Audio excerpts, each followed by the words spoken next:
Hey guys, Tyler Ansman here with Tyler Ansman Performance. So today we're going to talk about recovery, potentiation days, and full rest days. All right. So recovery is kind of something we've talked about in the past, and it's very important, right? I mean, we don't actually make growth happen during a session. Stress happens during a session. Growth happens during your recovery periods, right? So we absolutely need that rest, and there is a place in every single micro and macro cycle for full rest, right? We generally for all of our guys, we'll give them at least 1 day fully off from any type of training, right? So mental and physical load should be kind of diminished on those days. But what happens if, let's say you're training Monday through Friday, you take the weekend off and you come back in Monday? Well, you're probably not going to be ready to go hard on Monday. And so while we have the least fatigue at the beginning of our week, right, so it's a good opportunity to do these higher intensity sessions, you're not going to be able to kind of access the full kind of deal from your CNS on that first day, right? So this is where kind of potentiation days come in.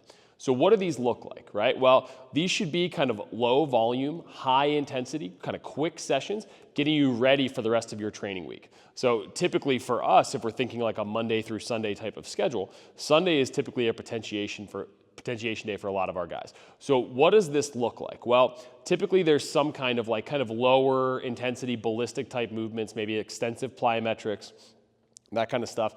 And then some type of generally aerobic activity, right? Two birds, one stone. We're going to get our conditioning piece in, and then we're going to also get this potentiation day for the next day. So we may have, kind of tempo runs, we may have hill sprints, we may have resisted sprints, we may have sled drags, bike intervals, dead mill sprints, any number of things, right? But we want to get moving on this day.